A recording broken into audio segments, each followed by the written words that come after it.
Jau nuo 2004 metų, kas 5 metus Lietuva renka savo atstovus į Europos parlamentą. Europos parlamentas vienintelė pasaulyje daugiatautė parlamentinė asamblėja ir vienintelė tiesiogiai piliečių renkama ES institucija. Šioje institucijoje ES parlamente Strasbūre sprendžiami svarbiausi klausimai visoms ES šalims.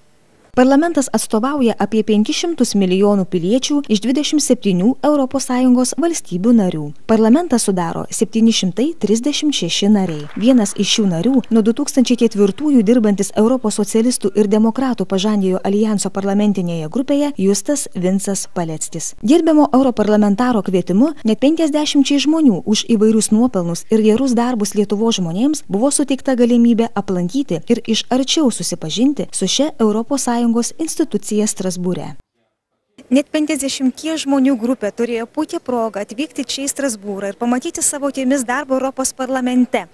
Kokiais kriterijais vadovaudamasis jūs atrinkote tos žmonės ir pakvietėte juos į šią kelionę? Taip, norinčių žymiai daugiau negu galimybės per metus europarlamentaras gali pakviesti 100 žmonių. Na ir, žinot, tikrai čia neatsitiktiniai žmonės. Pirmiausiai tai yra kolegos rekomenduoti partijos, kurie ypač gerai, aktyviai dirbo rinkimuose į vietinės tarybas. Na ir įvairių konkursų laimėtojai. Aš čia buvau paskelbęs konkursą tarp kolegijų studentams, kokie jie įsivaizduoja idealų politiką, koks turėtų būti politikas. Yra toks socialinių ir ekonominių tyrimų institutas. Irgi jis organizavo konkursą tarp moksleivių dėl socialinės politikos ir vėlgi laimėtojai važiavo kaip tik tai su šita grupe. Kelionė į Europos parlamentą buvo suplanuota aplankant gražiausius ir garsiausius Europos miestus. Pažintis su Europa prasidėjo nuo Lietuvos kaimynės Lenkijos. Ją tęsėme Vokietijos sostinėje Berlyne, antrajame pagal dydį mieste Europos Sąjungoje ir didžiausiame šalies mieste, turinčiame beveik 3,5 milijonų gyventojų. Vykstant į Europos parlamentą Strasbūrą aplankėme ir Vokietiją.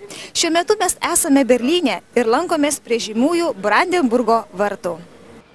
Taip pat didelį įspūdį paliko Berlyno vizitinė kortelė, Aleksandro aikštė, Berlyno katedra, muziejų sala, Reichstagas, Potsdamo aikštė. Apžiūrėję futuristinę dvasią alsuojantį Berlyno centrą, kelionę tęsėme Baden-Badeno link. Tai vienas gražiausių Vokietijos kurortų. Miestelis nuo senų laikų garsėja giliai iš požemių trykštančiomis karšto vandens versmėmis, gamtos grožiu, didinga architektūra, pilimis, parkais.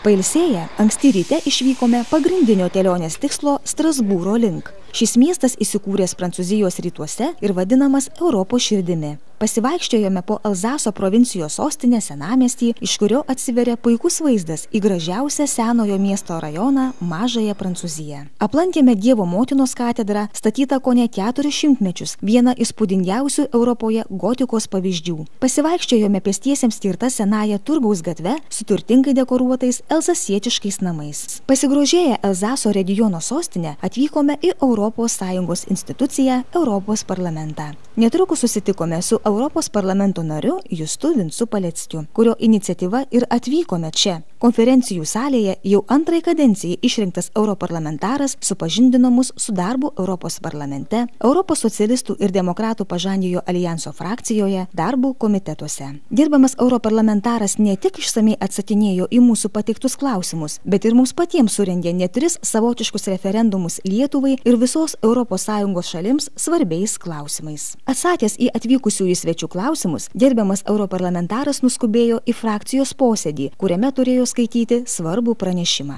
Aplankėme Europos parlamento posėdžių salę, kurioje susirenka visų ES valstybių atstovai spręsti svarbiausių klausimų. Atėjus vakarui, pačiame Strasbūro senamiestyje įsikūrusiame restorane mums buvo paruošta vakarienė su Europos parlamento nariu. Į šią vakarienę sveikų gyvenimo būdu pasižymintis europarlamentaras atvyko dviračiu.